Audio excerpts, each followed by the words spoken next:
Di awal film kita diberitahu melalui keterangan tulisan dari kejadian sebenarnya. Pada 2004 telah terjadi kebakaran hutan yang cukup besar di pegunungan terpencil daerah Luzon Utara. Gunung ini cukup populer untuk kalangan pendaki dan peziarah. Mitosnya, bagi siapapun yang bisa mencapai puncak gunung, maka semua harapan bisa terkabul. Nah, cerita ini mengambil latar waktu beberapa hari sebelum insiden kebakaran tersebut terjadi. Dimulai dari sebuah kampus di mana terdapat 5 orang mahasiswa masing-masing bernama Richie, Mark, Thea, Yellow, dan Erika. Kelima remaja ini sudah cukup lama menjalin persahabatan dan biasa mengadakan acara pergi-pergi bersama. Malamnya di sebuah kafe, mereka merencanakan kegiatan apa yang akan mereka lakukan untuk mengisi libur akhir semester. Mereka tak menemukan ide karena rasanya hampir semua tempat wisata terdekat sudah mereka kunjungi. Yellow kemudian punya usul untuk pergi ke rumah ibunya di daerah Pegunungan Awanggan. Sekalian mereka adakan hiking. Konon Gunung Awanggan adalah gunung suci. Di atas puncaknya terdapat kuil Bunda Maria yang bisa mengabulkan segala doa. Erika yang mendengar itu cukup antusias. Kebetulan anak ini juga yang paling religius di antara mereka. Setiap hari ia selalu berdoa untuk kesembuhan ibunya. Akhirnya mereka semua sepakat untuk berangkat besok harinya. Besok paginya dengan sebuah bus, mereka berlima berangkat menuju kawasan Gunung Awanggan.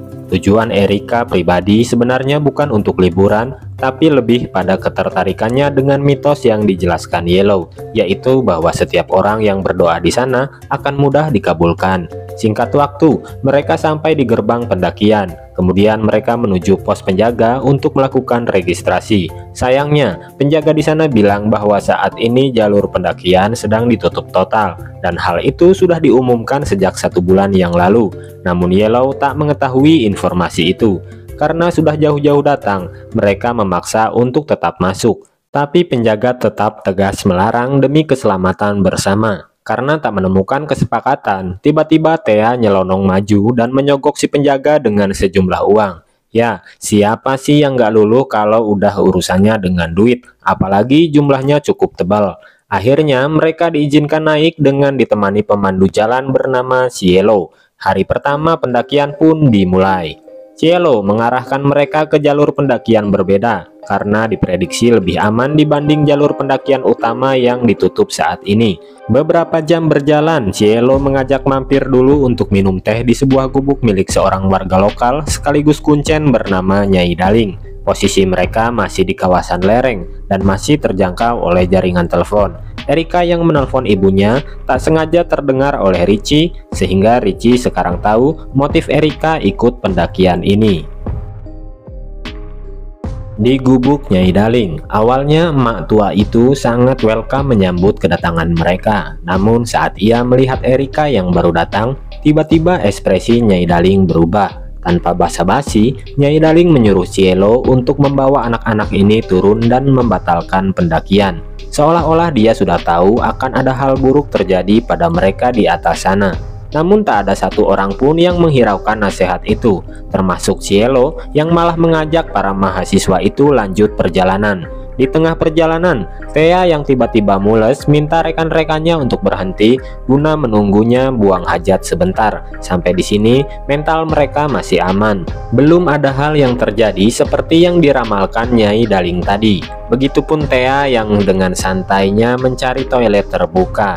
Thea yang sedang fokus menyatu dengan alam, tiba-tiba ia terganggu dengan puluhan lalat di sekitarnya. Sampai-sampai ia terpelanting. Ternyata lalat-lalat itu berasal dari sisa bangkai gogok yang berada di dekatnya. Cielo yang melihat itu mulai meyakini sebagai pertanda buruk dan mengajak anak-anak itu kembali. Tentu saja mereka tak mau jika harus kembali, terutama Thea yang paling ngeyel untuk tetap lanjut perjalanan. Dari hasil musyawarah, akhirnya mereka sepakat untuk tetap melanjutkan perjalanan sampai ke puncak gunung. Dengan modal peta yang dibawa Richie, mereka yakin tidak akan tersesat. Richie juga terpaksa mengiyakan karena ia tahu bahwa Erika sangat butuh sampai puncak untuk berdoa di sana. Cielo hanya diam karena tahu anak-anak ini sudah tak bisa lagi ia nasihati. Cielo pun hanya bisa mengantar mereka setengah perjalanan saja. Cielo memberi arahan pada mereka untuk berjalan lurus menuju sebuah gua, karena lewat gua itulah nanti mereka menemukan tembusan jalan menuju puncak gunung. Lama berjalan, akhirnya mereka berlima sampai di mulut gua. Mereka harus melewati lorong gua itu jika ingin sampai di jalur selanjutnya. Disinilah mulai ada kekhawatiran di antara mereka, mengingat kondisi gua sangatlah gelap dan lembab. Namun tak ada pilihan lain karena ini jalur satu-satunya yang bisa mereka lalui. Mereka pun lanjut berjalan dengan saling berpegangan. Semakin dalam mereka berjalan, diameter gua semakin sempit dan benar-benar tak ada celah untuk masuknya cahaya. Sampai di titik tengah gua, tanpa sadar mereka terpisah. Mark sendirian berjalan dengan korek api sebagai sumber penerangan, sementara Thea terus mengikuti Richie sambil memegang lengannya. Tambah sialnya lagi, lampu senter milik Richie tiba-tiba error, dan saat Richie coba membetulkan senternya, ia justru malah terpisah dengan Thea. Saat itulah gangguan gaib menghantui mereka satu persatu. Mark yang tak sadar sudah ada sosok di sampingnya, ataupun Thea yang hanya berjalan meraba-raba di dinding gua, tangannya tak sengaja menyentuh sepasang kaki entah milik siapa. Richie berhasil keluar dan ternyata Yellow dan Erika tak disangka sudah sampai lebih dulu, padahal posisi mereka tadi di belakang. Sementara Thea yang masih di dalam dikejutkan dengan sosok kuntilanak yang tepat berada di depannya. Ia pun berteriak kencang dan untungnya ia bertemu Mark yang juga masih belum keluar. Keduanya kini berhasil keluar menyusul teman-teman yang lain. Dengan heboh, Thea menceritakan apa yang tadi dia lihat di dalam, tapi tak ada yang mempercayainya. Thea dianggap berhalusinasi karena dalam situasi terdesak dalam kegelapan. Kini malah giliran Thea yang memaksa untuk pulang, tapi satu-satunya jalan kembali adalah melalui puncak dan turun ke jalur di sisi berbeda, terkecuali mereka mau balik lagi masuk melewati gua tadi. Lagi-lagi mereka pun harus lanjut berjalan. Gua itu seolah menjadi gerbang menuju alam gaib, karena tak jauh dari sana mereka melihat banyak keanehan. Salah satunya adalah boneka-boneka dari bahan ranting yang terpajang di beberapa pohon. Mungkin itu merupakan tanda petunjuk jalan yang digunakan para pendaki terdahulu. Ketika mereka lanjut berjalan, mereka heran kenapa mereka balik lagi ke tempat itu. Yap, mungkin kalian yang sering mendaki gunung pernah mengalami kejadian semacam ini. Peta yang dibawa Richie pun sama sekali tidak punya kontribusi. Mereka pun coba mengambil arah yang lain. Namun menjelang malam, perjalanan mereka semakin diperparah dengan turunnya hujan dan angin kencang, sehingga kontur jalan pun menjadi sangat licin. Disinilah mental dan fisik mereka diuji. Tubuh yang lelah membuat psikis mereka juga tidak stabil. Pikiran-pikiran halu pun tak bisa dihindari. Thea yang sebelumnya sudah melihat penampakan, kini ia merasa semakin sensitif. Ia merasa seperti ada sosok yang memperhatikannya dari balik pepohonan. Richie dan Yellow pun merasakan hal yang sama, dan karena parno mereka pun segera berlari dari sana. Namun mereka tak sadar Erika entah kemana, dan benar saja tak lama terdengar teriakan Erika dari kejauhan meminta tolong karena terpeleset di tepi jurang. Beruntung teman-temannya segera datang menariknya. Karena tidak mungkin bisa dilanjutkan malam ini, akhirnya mereka memutuskan untuk ngecamp sementara di titik itu. Hujan sudah berhenti, tenda pun beres berdiri. Namun gangguan energi negatif malah semakin menjadi, dimulai dari Yellow yang tiba-tiba mengalami hipo dan demam tinggi. Mereka pun membagi pekerjaan. Erika ditugaskan menjaga Yellow di dalam tenda, Mark pergi mencari air ke sungai. Thea dan Richie juga menyusul Mark ke sana karena khawatir Mark pergi sendiri. Belum juga sampai sungai, Mark tiba-tiba merasa ada sesuatu di telinganya, dan saat ditarik, sesuatu itu mirip seperti akar pohon yang sangat panjang. Jadi dalam penglihatan Mark, ia merasa seperti dikepung akar pohon yang ingin melilitnya. Tapi untung semua kembali normal saat Thea dan Richie menemukannya. Sementara itu, Erika yang berada di dalam tenda, dalam tidurnya ia terus dihantui mimpi buruk soal ibunya. Ketika ia bangun di pagi hari, suasana begitu sepi. Ia hanya melihat Yellow yang masih belum tersadar. Ia pun keluar untuk mencari teman-temannya yang lain. Tak jauh dari area tenda, Erika menemukan Richie, Mark, dan Thea yang bertingkah tidak wajar. Mereka bertiga seperti ada yang mengendalikan hingga tak sadar apa yang masing-masing mereka lakukan semalaman. Erika menyadarkan mereka satu persatu. Semua hanya duduk termenung, penuh penyesalan. Acara liburan semester yang harusnya menyenangkan kini malah berubah jadi hal yang cukup mengerikan yang tak mungkin mereka lupakan. Tak selesai di situ, mereka harus disibukkan lagi saat tahu Yellow tiba-tiba hilang dari tenda. Padahal baru beberapa menit yang lalu ia tertidur di sana dengan kondisi belum pulih 100%. Situasi semakin kalut, bahkan mereka saling menyalahkan satu sama lain. Salah satunya Mark yang menyalahkan Richie karena telah salah membaca peta dan membawa rombongan ke jalur yang salah. Kedua pria itu bertengkar sebelum Erika memisahkannya. Mark yang masih emosi akhirnya memutuskan pergi sendiri mencari jalur yang benar menurutnya. Saat Mark berhenti di pinggiran sungai untuk mengisi persediaan air, dia baru menyadari jika ada sosok perempuan tua yang mengamatinya dari seberang sana. Dan dengan boneka ranting yang dipegangnya, ia bisa melukai Mark tanpa harus menyentuh. Sehingga Mark harus berakhir di pinggiran sungai itu tanpa ada satupun temannya yang tahu.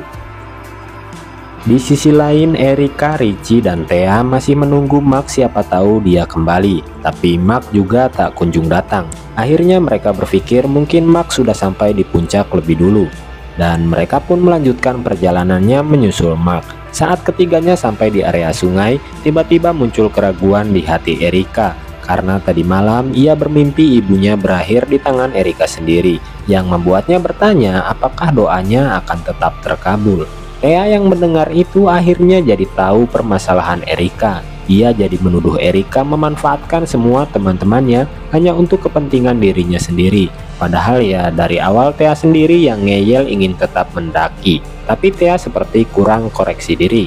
Thea pun kesal dan memutuskan berpencar. Namun baru beberapa langkah, Thea tercebur seperti ada yang menariknya dari dasar sungai. Richie pun bergegas menolongnya. Rupanya itu adalah kerjaan sosok penunggu di sana, dan sekeras apapun usaha Richie untuk menolongnya, ia tetap tak bisa berbuat apa-apa. Kini hanya tersisa mereka berdua yang hanya bisa menyalahkan diri mereka sendiri. Richie dan Erika mau tak mau harus segera melewati puncak untuk bisa segera kembali turun ke jalur seberang. Mereka berjanji akan menjaga satu sama lain. Di tengah melanjutkan perjalanan, mereka melihat sekelompok orang sedang berdiri di kejauhan. Richie menyuruh Erika stay di tempat, sementara ia akan mengeceknya dari jarak dekat. Richie yang tak sengaja mematahkan ranting membuat keberadaannya kini diketahui orang-orang itu. Dan ketika Richie mengajak Erika berlari, sialnya ia harus terpleset dan kesusahan berdiri. Ia pun meminta Erika berlari lebih dulu dan meninggalkannya. Disinilah Richie salah mengambil keputusan, karena justru orang-orang itu yang mengejarnya adalah regu penyelamat yang sedang mencari mereka, sedangkan Erika seperti terkena sihir yang membuatnya pingsan sementara. Erika sempat melihat seseorang berjubah putih datang mendekatinya, sementara Richie posisinya kini justru aman di sebuah tempat peristirahatan bersama kelompok ranger.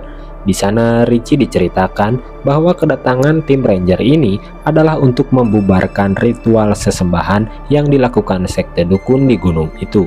Mitos tentang Dewi Tumau yang katanya bisa mengabulkan segala doa adalah kebohongan besar. Justru Dewi Tumau adalah roh negatif penunggu gunung tersebut. Gunung suci itu berada di sisi sebelahnya, sedangkan gunung ini adalah gunung para jin. Sekte dukun itu sendiri adalah pengikut Dewi Tumau yang seluruh anggotanya adalah para wanita. Mereka akan memberi persembahan setiap tahun untuk diberi kekuatan sihir. Erika terpilih sebagai persembahan ke-10, dan tak disangka dalang dibalik semua ini adalah Yellow. Dia adalah pemuja Tumau sekaligus penerus pimpinan sekte. Ia sengaja membawa wanita religius seperti Erika untuk dipersembahkan pada roh leluhurnya. Ketua Ranger membawa beberapa relawan pemberani untuk menghentikan ritual itu, karena jika sampai telat, maka kekuatan mereka akan meningkat 2 kali lipat dan semakin sulit dicegah. Malam itu sampailah pada ritual inti di mana Yellow akan mempersembahkan Erika pada Dewi Tumau. Di sisi lain, Richie dan kelompok Ranger berhasil menemukan titik lokasi ritual mereka. Mereka datang di waktu yang tepat dan mulai menggagalkan ritual tersebut. Di tengah kekacauan, Richie segera melepaskan Erika yang terikat. Kemudian mereka bergegas lari menjauh dari lokasi tersebut. Sementara para Ranger tak cukup melawan power kelompok dukun. Walhasil, Richie dan Erika kini harus terkepung Yellow dan antek-anteknya. Terjadilah sedikit negosiasi. Erika diberi pilihan jika dia mau bergabung ke dalam sekte, maka Dewi Tumau akan menyembuhkan ibunya serta membebaskan Richie dengan selamat. Bahkan Erika akan diberi kekuatan gratis. Tapi Erika tak mudah percaya begitu saja, hingga akhirnya ia memilih memusnahkan Yellow dengan alat suar. Itulah penyebab terjadinya kebakaran hutan yang cukup luas di Gunung Awanggan. Richie dan Erika berhasil turun dan bertemu dengan tim rescue. Mereka segera menuju rumah sakit untuk mendapatkan perawatan. Sementara Jin Tumau masih berkeliaran hingga akhir zaman nanti. Film pun berakhir. Thank you yang sudah menyimak cerita ini hingga akhir. Sampai jumpa di alur film berikutnya.